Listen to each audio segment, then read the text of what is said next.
are meeting for the nth time. I do not know how many, but I'm sure it would be a long, long train of meetings about yung problema. Now, gusto kong malaman ninyo, ang pag-usapan na lang dito, walang iba, hindi tayo lalabas. Mag-usap tayo ng COVID at ano ang resulta ng pumasok na yung virus na yan o virus. But I've been pronouncing it virus anyway. Ganon yan.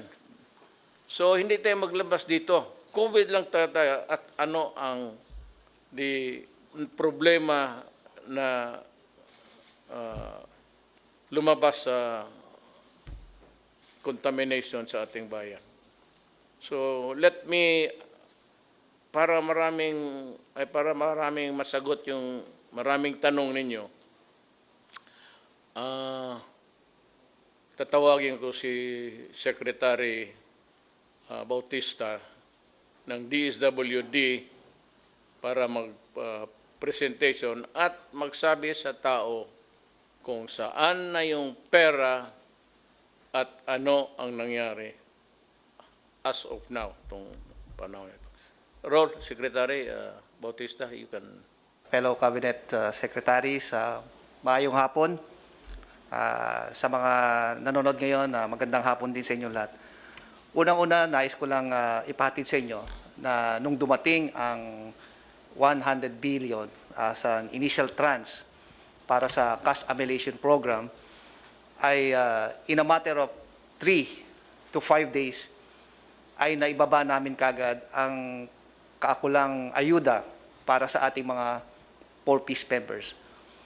Hindi po tayo masyadong nagkaroon ng problema na to dahil we have a credible list being kept by the DSWD, and from time to time, itong mga beneficiaryo na to ay nakakandak ng cash assistance every month. So hindi po tayo nagkaroon ng problema nito.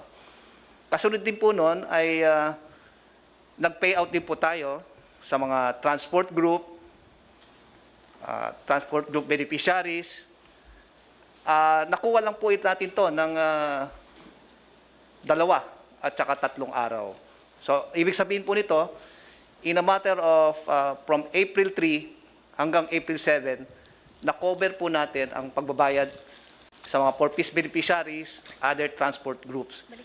Babalikan ko ulit, hindi tayo nahirapan dito dahil mayroon tayong credible list. Noong April 3 po, more than 80 million ang ibinaba po natin sa field offices.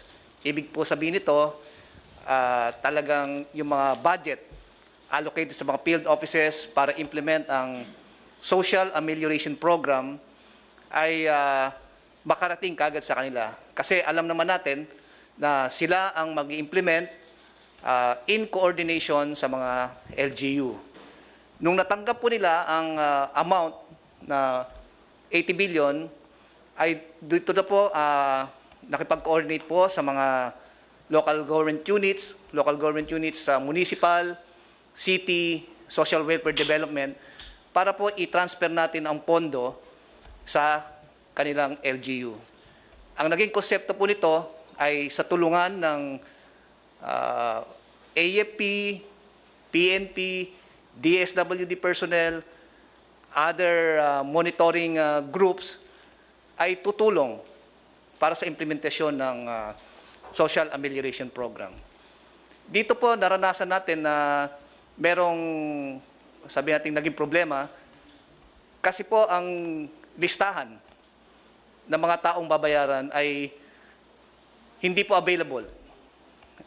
Siguro, ang in-expect po namin noon na ang LGU, dahil alam nila ang kanilang constituents, ay they have the profile, the names, the work, and other livelihood activities ng kanilang mga nasasakupan. Dahil po hindi rin nila masyado kabisado o sabihin natin ding may kakulangan sa mga listahan na yon, dito na po nagkaroon ng problema. Pero kung tutuusin po natin ay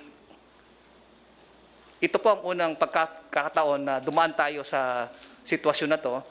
Kaya naniniwala ko na sa unang sitwasyon na to, masasabi kong walang perfect na sistema. But as we continue to engage the LGU Municipal City Social Welfare Development Offices, we were able to identify and determine what are the gaps and the shortcomings. And hopefully in due time, we will be able to have it distribute the cash amelioration systematically and orderly. Nais ko lang i-emphasize dito para sa kalinawan ng lahat na ang cash amelioration program ay intended po para sa pamilya. Uulitin ko po, ito po ay intended sa pamilya. So, ibig sabihin nito na ang isang head of the family ay bibigyan po sila ng social amelioration card at dito po nila isulat ang kanilang profile. Bakit natin pinapasulat sila sa social amelioration card? Para po makita kung ano pa ang mga tulong na naibigay sa kanila. May mga pagkakataon na isang pamilya o ang isang miyembro ng kanyang pamilya ay benepisaryo rin po ng DOLE. Benepisaryo rin po ng Department of Agriculture or even DTI. Naayon po sa batas ng Bayanihan Law na dapat ang isang pamilya ay makakatanggap lamang ng 5,000 to 8,000. Depende sa minimum wage rate sa isang rehiyon. Ang magiging problema po natin to, kapag hindi po na-validate ang isang pamilya, magkakaroon po ng duplikasyon ng mga benepisyong ibibigay sa kanya. Ano pong magiging epekto nito? Mababawasan po ang mga benepisyaryo dahil ang isang pamilya na nakakatanggap ng, sabihin natin, kung hindi nabantayan, makakatanggap ng 1, 2 o 3 ayuda sa mga iba't ibang ahensya. Pero kung susundan lang yung sinasabi nating isang ayuda lamang, yung mga sobra doon ay maaaring ibigay sa mga nakakarami. Kaya ayun ang ina-emphasize namin talaga na dapat sa pamilya.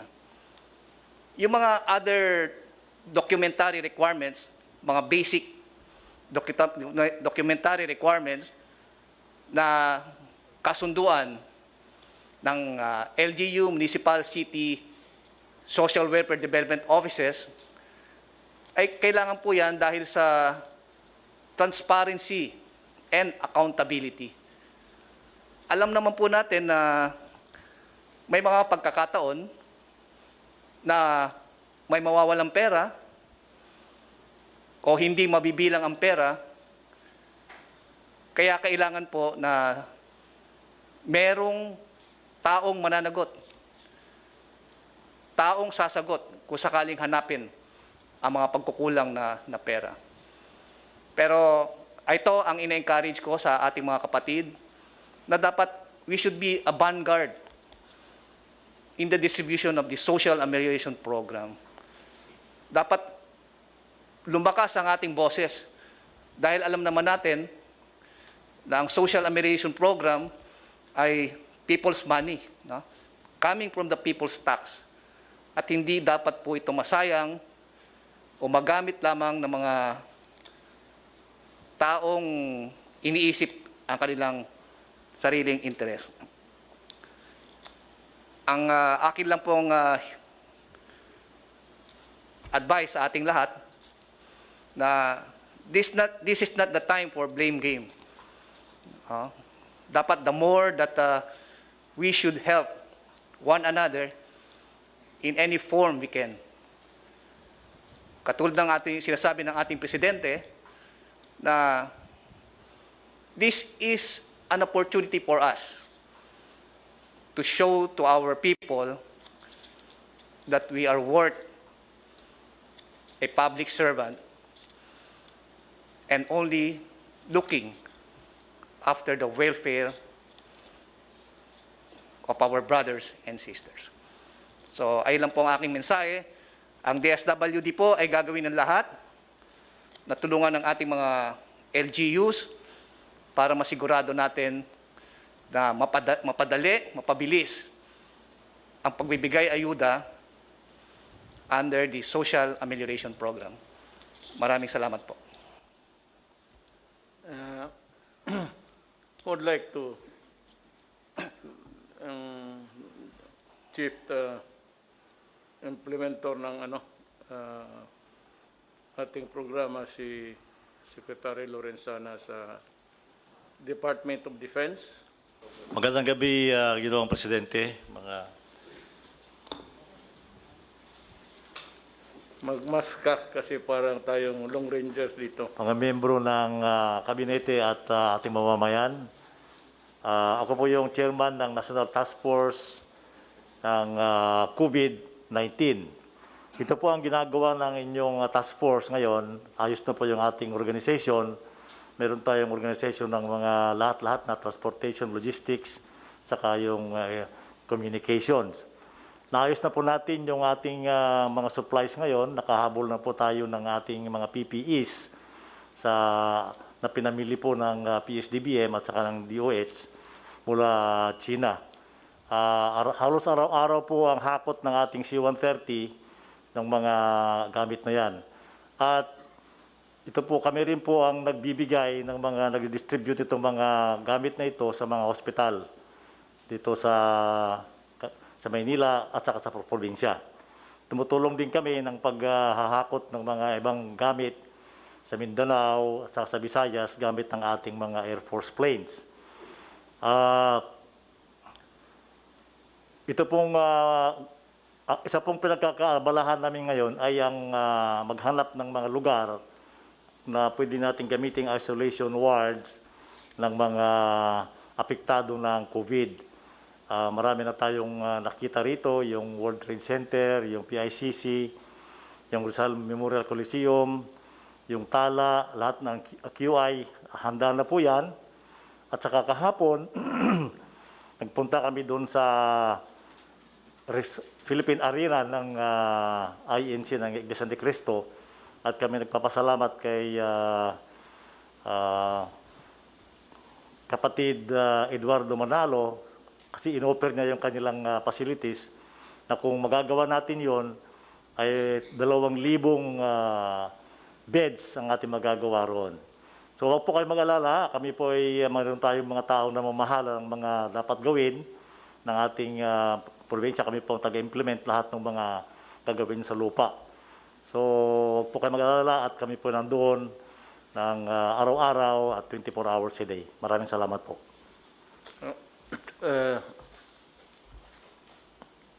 General Galvez.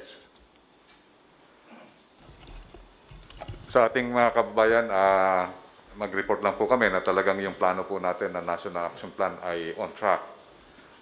Yung capacity natin ng DOH ay lumalakas na po ngayon. Ang ating testing ay tumataas na ngayon na 2,400. And then yung na-accredit po na mga testing center ay umabot na po na 11. And then meron pa pong 8 na nag-a-apply na magkakaroon po ng testing. Sa ngayon po, nakita po natin na yung ating lockdown ay napakaganda po ng ating nagawa dahil po na-push po yung curve towards 1 month na delay. So it gave us the capacity to improve our medical services. At the same time, nakita po natin na talagang mababa po yung natin. Sa ngayon po, napakaganda ng ating balita dahil kasi meron po tayong 11 recoveries ngayon. Kung titingnan natin sa ibang bansa, napakataas ng kanilang death rate. Sa US, they have 1,000 every day. Sa atin, nakita natin, sa atin hindi pa tumataas ng 30 o nakikita natin nagdaan lang ng 8 hanggang 5 o hanggang mataas sa 10. Itong mga ito, nakikita natin napakaganda ng ating preparasyon kumpara sa ibang bansa. Nakikita natin na ngayon ang Japan na napakayaman, ang kanilang health services hindi maka-accommodate ng mga nangyayari sa kanilang mga cases. Same so with Singapore, they conducted the lockdown. Nakita natin na maganda ang naging desisyon ng ating mahal na Pangulo na tayo ang pinakauna na nagkaroon ng tinatawag nating yung travel ban sa mga bansa na nagkakaroon ng COVID cases. At nakita natin na ang ating hard decision, yung desperate decision natin, is paving the way for good results that we are having now. Yun lang po at maraming po salamat. Maybe Secretary Duque, then maybe Sunny would want to just say a few statements about after Secretary Duque. Magandang gabi po, Mr. President, at sa akin po mga kapwa miyembro ng gabinete. At sa lahat po ng atin mga kababayan, ako po ay taus-pusong nagpapasalamat dahil po sa napakamalakas na suporta na ipinamamalas ng ating Pangulo, at kaya naman po marami din po tayong mga tagumpay na nakakamit sa pagsulong po ng ating programa laban, yung plano po natin laban po sa COVID-19. At nabanggit na po ng mga iba't ibang mga kalihim ang kanila pong mga nagawa na, at hindi ko na pa uulitin. Ang mahalaga po ay ang pagkakataon kinakailangan gamitin para bigyan ng pagkilala ang ating pong mga healthcare workers, ang ating pong mga frontliners. Sila po ang taga-salba ng ating pong mga pasyente na tinamaan po ng COVID-19 infection, at kaya po saludo po kami sa lahat po ng mga healthcare workers, ang mga doktor, ang mga nurses, at lalo na po yung pong nagbuwis ng kanilang buhay. Meron 11 po tayo na pumanaw ng mga doktor. At ito po ang masasabi ko, wala akong katumbas ang inyong kabayanihan at ang inyong pong sakripisyo sa pagsalba ng buhay ng mga naapektuhan po ng COVID-19. At maganda po ang halimbawa na ipinakikita ninyo at kayo po ang pinanggagalingan ng lakas. At pasasalamat ng ating pong taong bayan sa inyo pong patuloy na sakripisyo, ang ating pong mga frontliners ay malakas po ang suporta ng Pangulong Duterte, at hindi po kayo pababayaan. Mahirap man po ang inyong trabaho, ngunit andyan po ang lahat po ng mga namumuno sa gobyerno para bigyan po kayo ng sapat na suporta, kagaya po ng personal protective equipment, ay kayo po ang #1 priority sa pagbibigay po nitong mga kasangkapang ito. At ganun din po sa atin pagpapalawig ng pagsuri ng ating pong mga specimen, ay ang mga healthcare workers din po ang #1 priority. So ito lang po ang akin masasabi, at pagka ihahambing po natin ang bilang ng mga may impeksyon sa Pilipinas, ay isa po tayo sa may pinakamababa na bilang sa 3,764 po ang bilang as of yesterday, at ang ito pong bilang na ito ay lumalabas 2 ang total case per 1 million population. Isa po tayo sa pinakamababa. At kung ihahambing po natin ang mga mayayaman bansa, ay di hamak na malayong-malayo po ang atin ranggo. Kung titignan po natin, ayan po, malinaw naman po sa mga listahan na nakalagay po sa COVID World Tracker, ay isa po tayo sa may mababa na rate of infection. Kaya ito po ay nagsasalamin ng mga desisyon na ginawa po ng ating mahal na Pangulo, at dalawa po itong napakamalakas na desisyon. At kanya po talagang nakatulong po ito sa pagpigil ng pagkalat ng COVID sa Pilipinas. Ito po yung atin ito po yung atin na travel restriction, absolute travel restriction na ibinaba po ng ating Pangulo doon po sa mga manggagaling sa bansang China noong pong Pebrero. At pangalawa pong magandang at malakas na desisyon ng ating Pangulo ay ang pag-lockdown, yung ating pong enhanced community quarantine. So ito po ang dalawang kadahilanan, pangunahing kadahilanan kung bakit po ang bilang ng COVID infection sa Pilipinas kung ihahambing sa ibang mga bansa ay mababa po talaga. So ito lang po aking masasabi. Maraming salamat po sa suporta ng ating mahal na Pangulong Duterte. I'd like to call Secretary Dominguez of the Finance to just say a few words. Still, you have said a lot, but you might want to just give a statement to this meeting.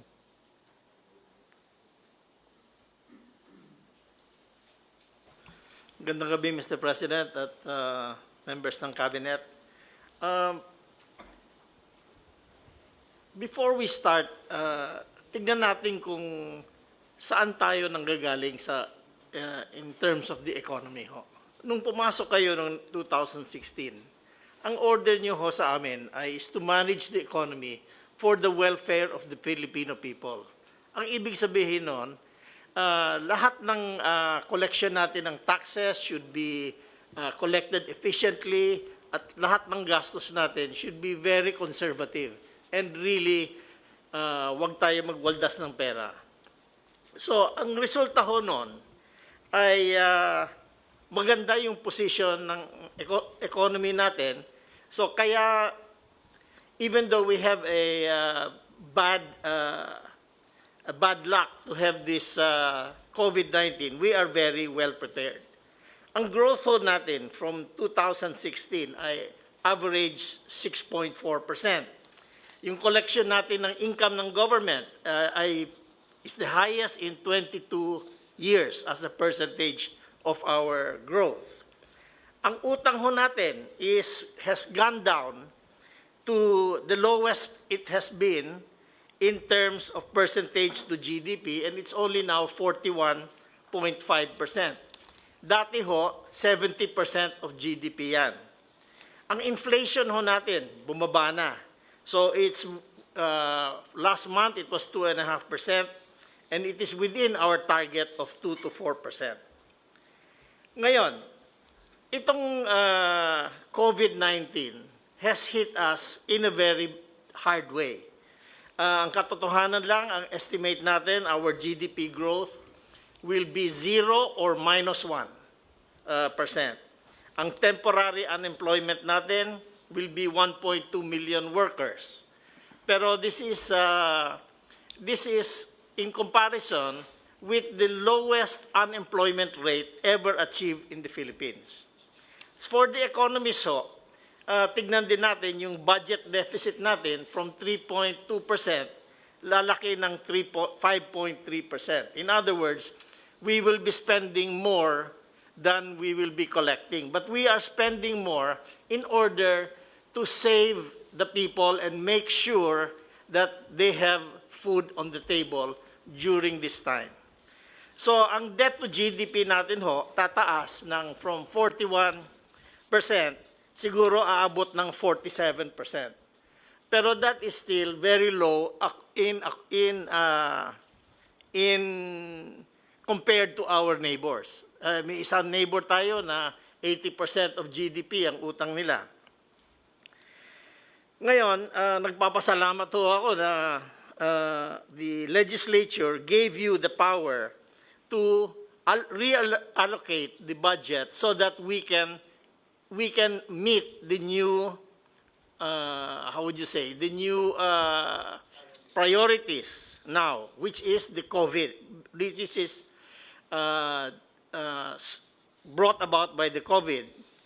So the economic managers and the central bank have put together a fiscal and monetary actions of a value up to this date of 1.17 trillion pesos or 6.8% to 6% of the GDP. We have a long breakdown of how we have this program, but mostly it was to provide subsidies for the low-income families and workers of the small and medium enterprises.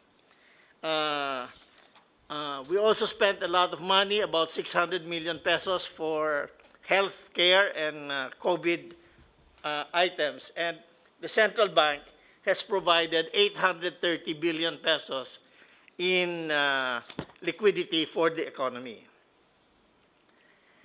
So, this is what we have done so far. Ngayon, right now, we are working on our recovery or our bounce back program. But to do that, we have to analyze first what is the damage to the economy. So we have a survey, and we have already received 44,000 respondents, and we will analyze that para matignan natin kung saan ang malaking damage sa tourism, sa manufacturing, at saka anong mga companies na natamaan ng masama, either small and medium enterprises or yung mga big corporations. So we are also coming up with the program to continuously borrow more money to support the Philippine economy and our fight against this COVID. Right now, tinatap natin yung mga kaibigan natin sa ADB at saka sa World Bank. And we will probably be borrowing mga 5.6 billion US dollars from them. Kung kulang pa ito, we will go to the commercial market. Pero okay naman ang credit rating natin. Tumaas nga, BBB plus na tayo, the highest ever. So we are confident na we have the financial capability to bridge this problem of that COVID has brought us. So we want to assure all our citizens na at this point in time, we have the money, although we have to realize na hindi naman endless yung pera na ito. So kailangan we have to spend it correctly. Hindi yung for wasteful expenditures. So the program is to spend first to help the poorest families, and then to help the small and medium enterprises, and then to provide support for the companies that are supported by their banks.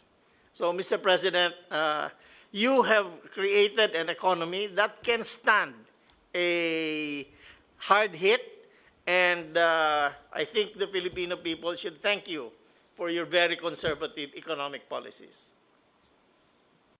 Salamat, Secretary Sunny Dominguez. Before we end, I'd like to make a recap. Ako na ang mag-summarize ng ano yung mga pinagdadaldal namin dito. Sabi ko, hindi tayo lalabas sa COVID. That's the topic. At yung mga problema na ibinigay ng COVID sa Pilipino. One is that marami na pong report sa akin na yung mga taong ngayon na nagtitira sa upahan ng mga bahay ay they are being pressured to pay. Alam mo, lahat tayo nawalaan ng income. So, I would like to ask the owners na kung maaari, yung sa lote, to suspend yung sa bahay, wag mo munang hingiin kasi wala talaga, okay naghihirap ngayon. And whatever na ang nasa kamay ng mga tao ngayon, they are saving it for the last day, the rainy days to come. Nandiyan naman yung tulong, pero ito ang gusto ko ninyong maintindihan. Yung pinagdadaldal ng isang congressman na ulol, torpe, na may 300 billion binigay ng Kongreso, hangin ho lahat yan. Wala pa yung pera na yan dito. Yung budget for next year, we are preparing it now. Yung budget na pinapatakbo natin was prepared last year.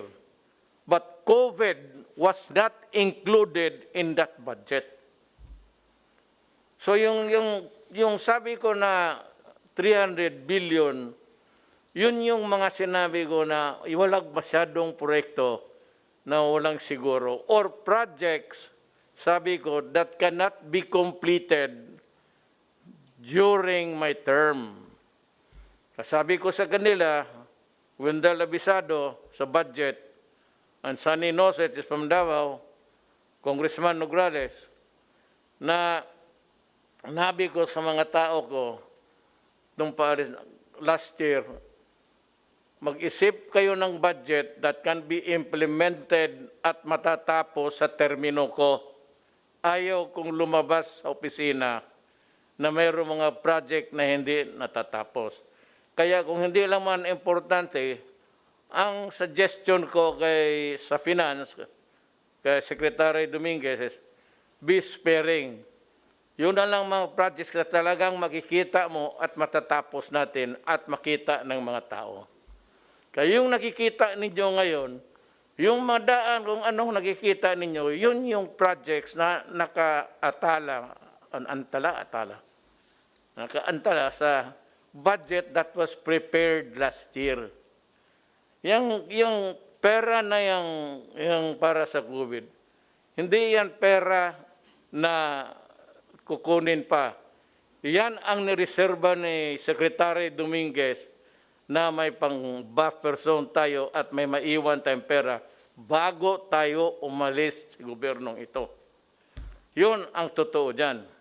Ngayon, yung pera na sinasabi ng tong ulol, na abogado naman sana, pagkatorpe po. I think your brain is melting. You're a lawyer, bagay. Economy man ito.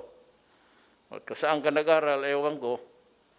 Yang pera, yung pinoprogram last year na ngayon, ito yung budget na guide na pera na makakolekta natin. So, ang fiscal year is divided ito, first, second, third, fourth quarter. Ang ginagamit ng natin, yung nakakolekta natin ngayon.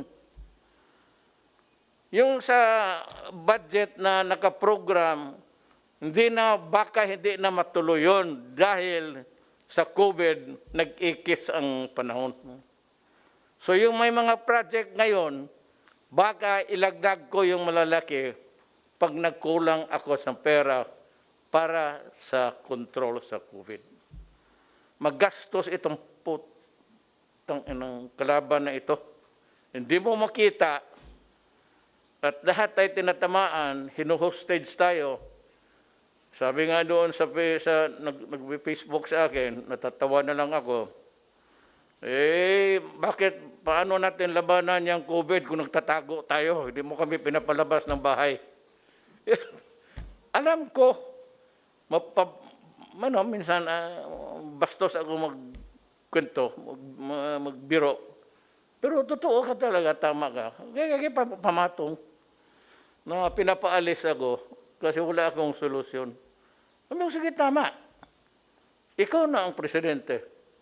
Kaya sabi ng mga sundalo, nasaan ka na? Kasi mag-report na sila sa iyo. Hindi ka man nila nakikita, where are you? Kasi kung nakumbinsi mo ako na you have medicine to cure COVID in 7 weeks, anak, sabihin ko sa iyo, kung totoo yan, Adre, ako na mismo ang magtulak sa ulo ko dyan sa Pasig, gago, umalis ka na at dumating na ang santil mo ng...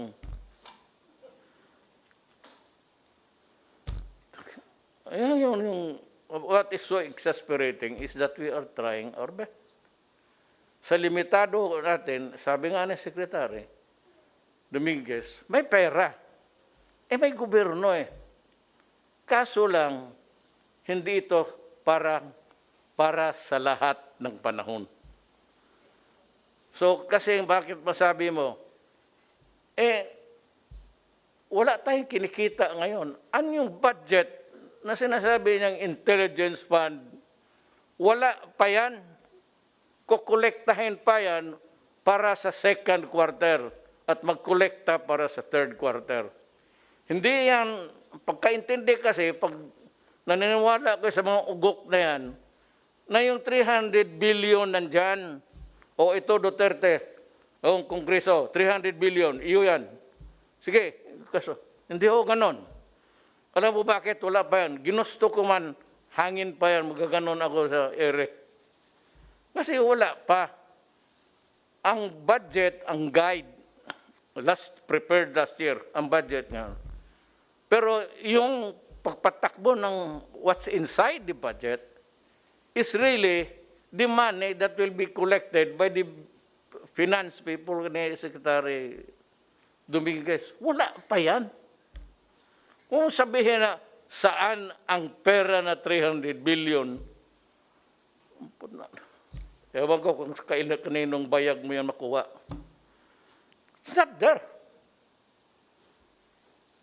Magkukolekta pa ako ngayon. Masunod ba yung collection mo? Hindi. Bakit? Wala na. Ang ekonomiya patay. Walang negosyo. Walang nagbayad. Wala yung nagtatrabaho na kaltasan yung sildo nila. There's no source of income now. Except may perhaps yung fixed assets natin. Yung mga lupa, may mga building, yun. Pero aside from that, the big money, ang sabi ko, ang gobyerno hindi nag-iimprenta ng pera yan. Ang gobyerno gagastos lang sang-ayon sa ekonomiya mo. Economy is really yung GDP na sinasabi na dito. It's actually income. At paano kaltasan ang pera mo, ang income mo, sa mga utang mo, dyan kunin. Ang utang mo, GDP. Ang utang mo, marami kang utang, hindi marami kang babayaran, walang matira. Minsan meron, kukunti na lang. But what is important really is,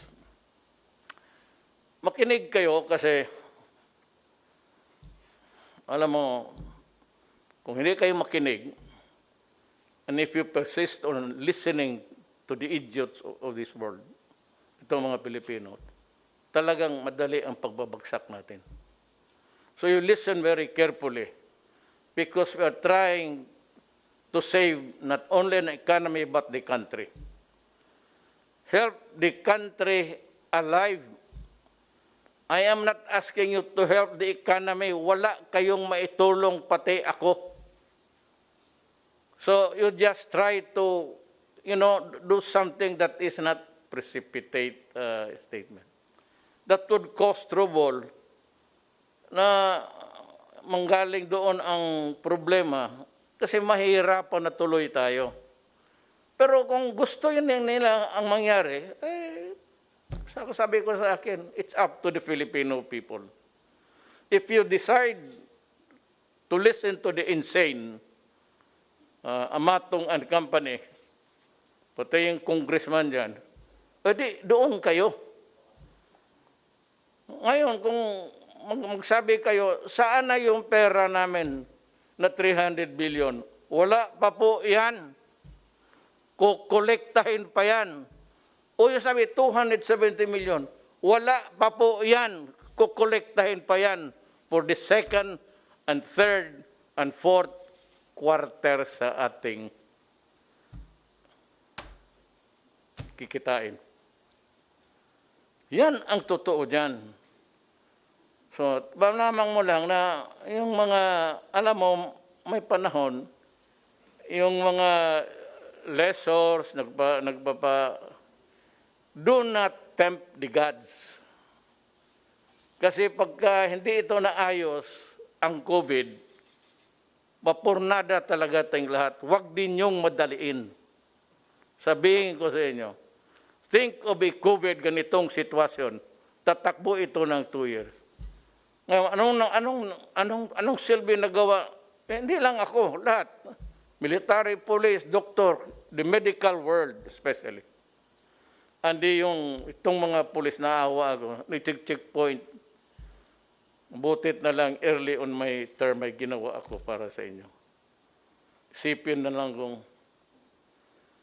nakikita ko na noon pa.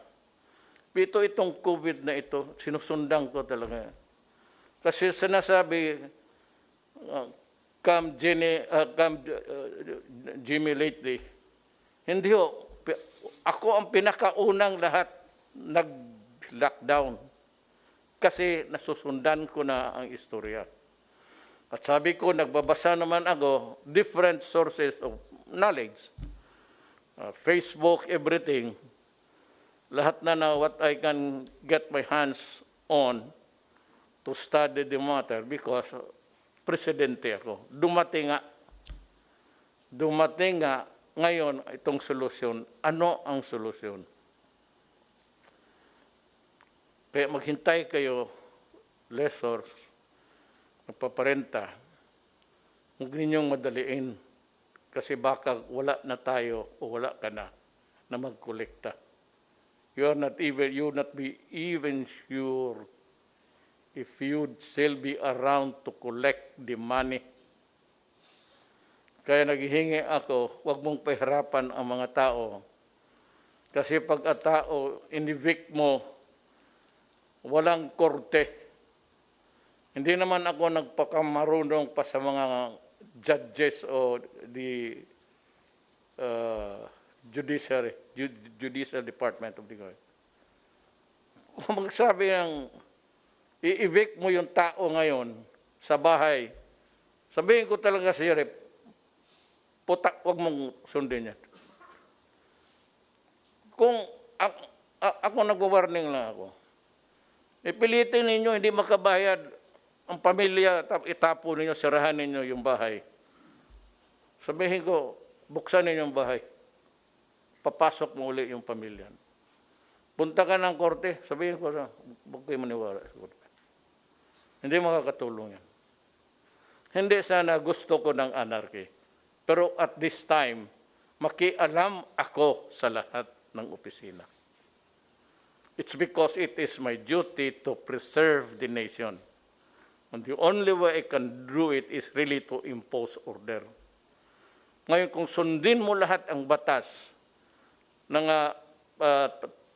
para makapabor ka under the law, but itong panahon ng COVID, hindi naman talaga natin gusto at nandito, at gagawin mo yan, magsalubong tayo. Sabihin ko sa iyo, magsasalubong tayo. I-evict mo yung tao, pupuntahan, personal ko, pupunta ako, sabihin ko, ibalik mo yung tao. Huwag mong itapon yan sa daan, kasi tayo ang mag-inkwentro. Kung hindi mo naman pala gusto mo tumulong ng kapwa-tao mo, sunugin na lang natin yung mga apartments mo.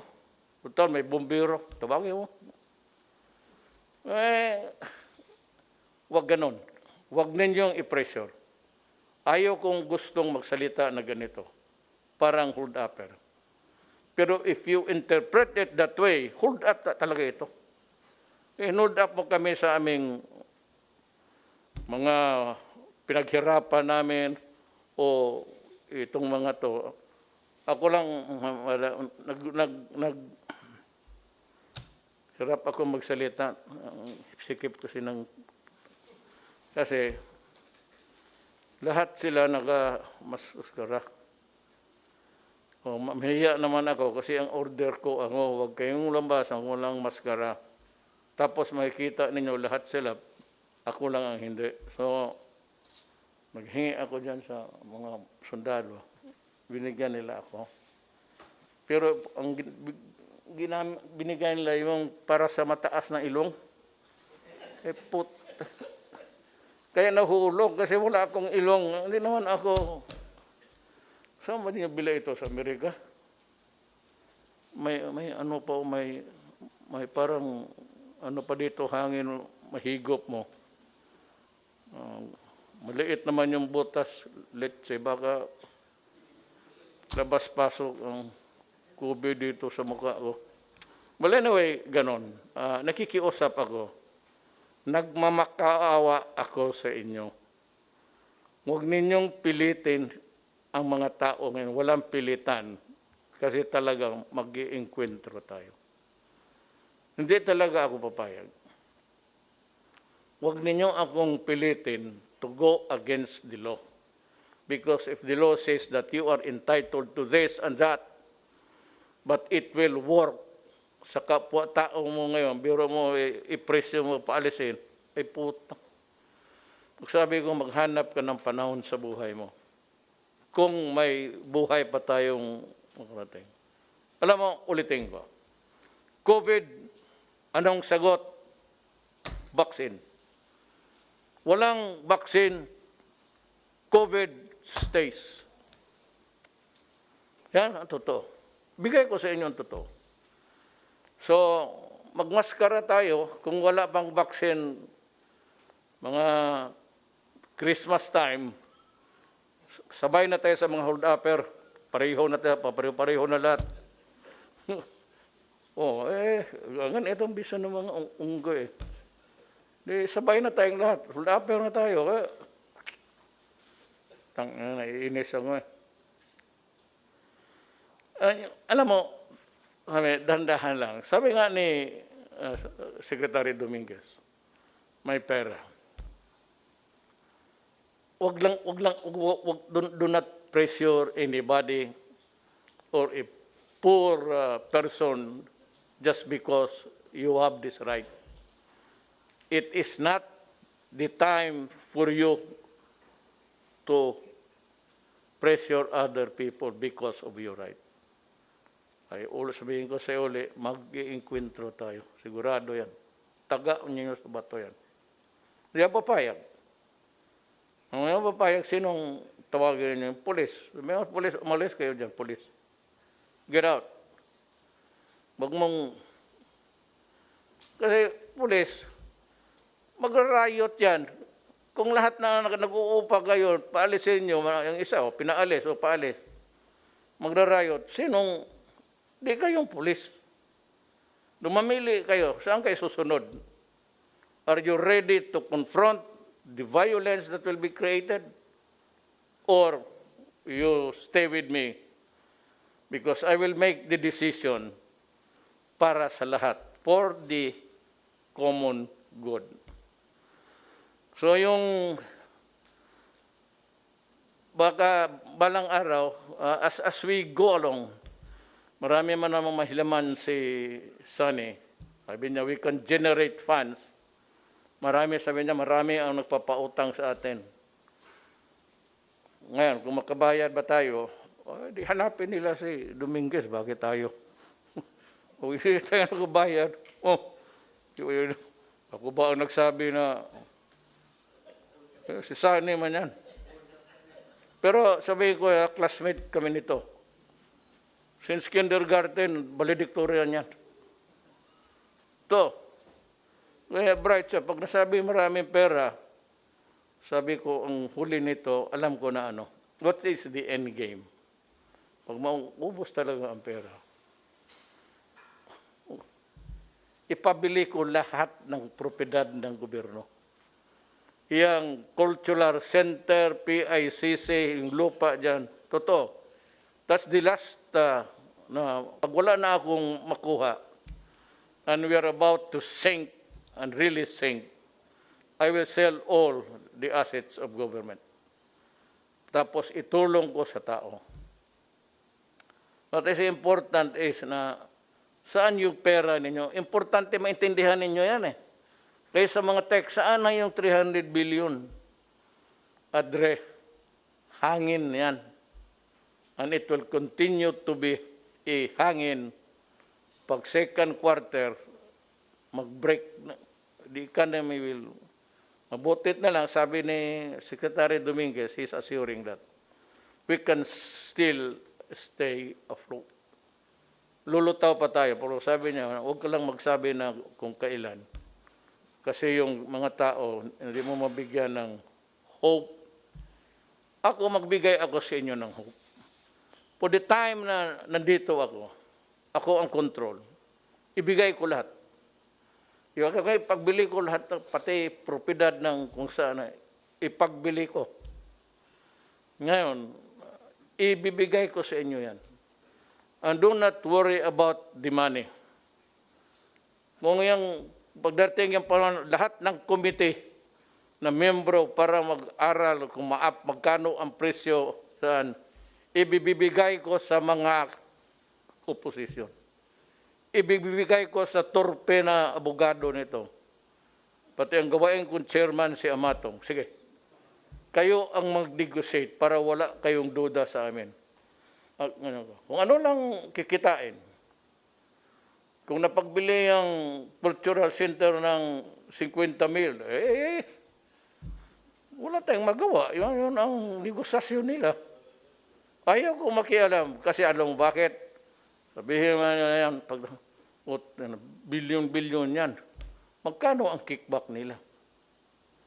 Kaya gusto ko lahat ng negosasyon, kung may ipagbili man ako, if ever, if at all, ganito. Mag-usap kayong magkano ang valuation, magkano yung renta dyan sa mga complex, magkano ang bayad nila. Bigay ko yan sa, siguro 5, dawala lang ang membro na taga-gobyerno. Sige. Kayo ang mag-negotiate. So, uli, yung sabi nga nila, hindi yan individual, be counted by families. Kayo itong Pilipino. That is a lesson. There's always a lesson to be learned. May leksyon talaga ang buhay. Kaya hindi kayo maniwala. Ngayon, dumating yan sa inyo, kung hindi kayo, except those na nakuha talaga nila ang sakit because wala silang choice. Kaya mga doktor namatay, mga pulis, humaharap sila mga nurse, may tama silang lahat. Kaya yan sila ang pinagdadasal ko number 1. Na lahat niyang nasa ospital ngayon, yung lahat na nakipag-ugnayan sa may sakit sa mga bahay-bahay. Unahin mo yan sila, Diyos. Ipanghuli mo na lang itong akin dito kung paano mo total. Sabi ko, pag hindi, pati itong totoo yan, ha? Nandito kami sa harap ng Pasig. Balikan ko yung mga sunod bibigyan. Outside of yung nakalista na sa budget. Yun ang mga budget, yun yung mga pangalan na sa barangay list. Kaya pag wala ka doon, hindi ka talaga mabigyan. Ngayon sabi mo, paano kami, Mayor, patayin mo kami sa gutom? Well, the men on the ground will know. They're human beings. Rule, puro general to General Bautista, General Rosena, and General Galvez. They will look for a way to help you. Hindi ka na hinanapabihan. Yung talagang nawala sa linya, you also might want to take it up with your mayor or barangay captain. Ang pag-asa natin is including UP. Itong atin, ipagmalaki rin natin ang mga doktor natin. Yung mga bright.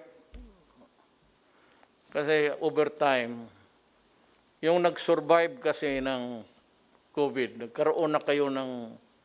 Kasi ang COVID, hindi yan nana, hindi yan sugat. Hangin yan nasa hangin.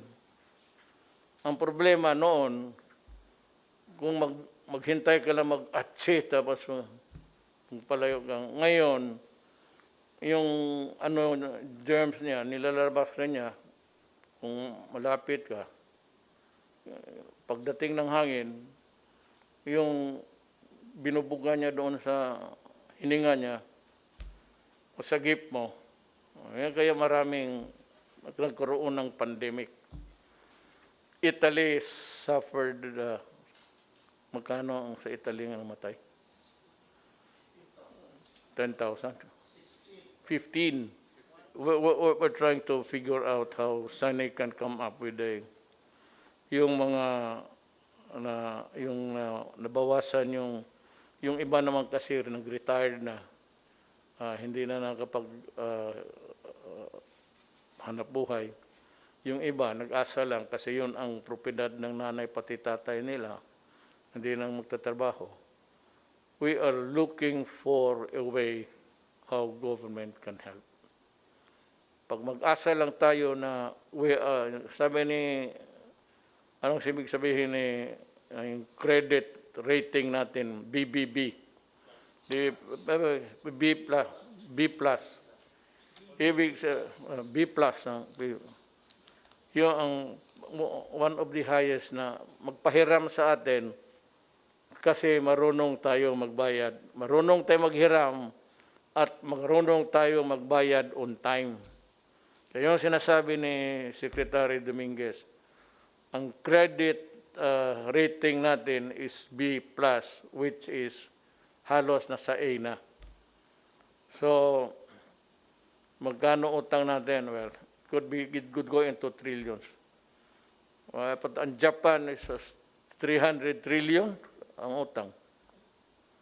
Pero gumagana sila kasi ang ekonomiya nila, they have the capacity to pay.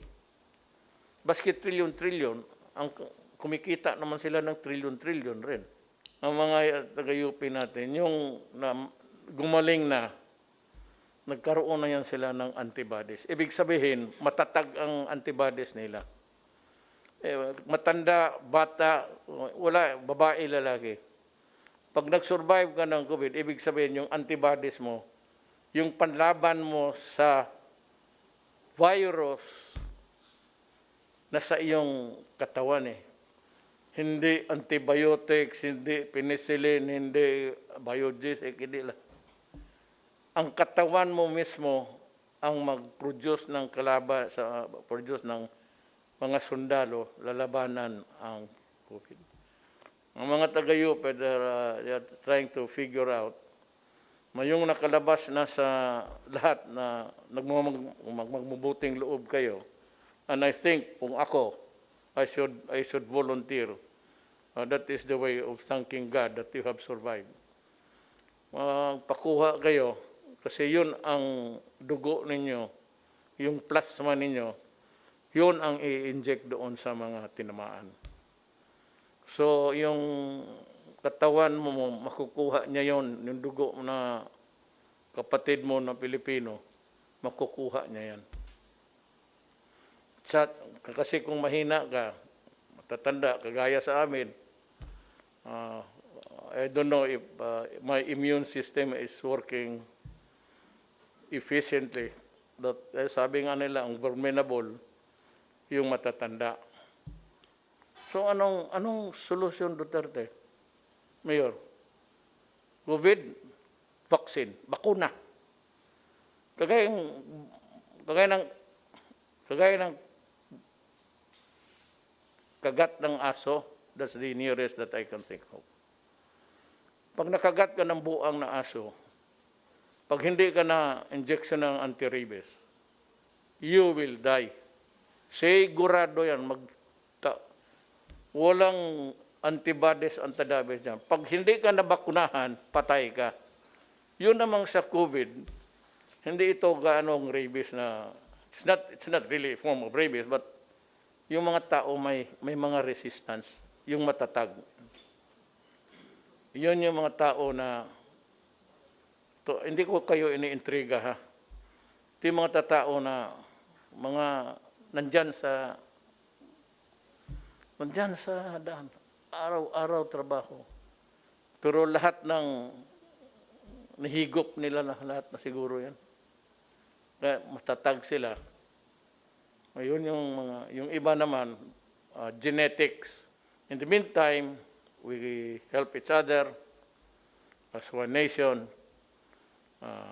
Hindi ako kung if you still want to quarrel, go ahead. I said, there will be a time for that kung mag-survive tayo. You can keep criticizing, pero alam ng taong bayan, alam na ng Pilipino, ano itong COVID at ano yung hakbang ng gobyerno. At importante ito, I was stressing it again and again. That's why I requested the presence of Secretary Dominguez. Saan yung pera? Sabi, saan yung 300 million? Oy, ugok, wala pa yan. Kukolektahin pa yan. Pag nakolekta na yan sa second quarter, yung pera na pag-ipon mo, ang batayan yan is the budget prepared last year, which is being implemented now. Yung mayroon tayong savings, yun na yung sinabi ko kay Secretary Dominguez. Mag-ipon ka for the rainy days. Dumating nga talaga sa buhay natin.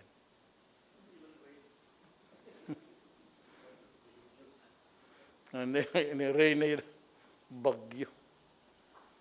Kaya nga, if you have a better idea, o yung namamakarunong makinig ninyo sa TV, o hayaan mo, sige, sabihin mo sa kanila, they can come here and I can turn over. Sabihin ko ang cabinet, pati kay Secretary Lorenzana, sumunod na kami doon sa kanila. Sila magpatakbo kung paano nila pa. Maraming salamat po, Pilipino. Ako po'y inyong utusan at lahat kami dito ngayong gabi. Again, salamat po.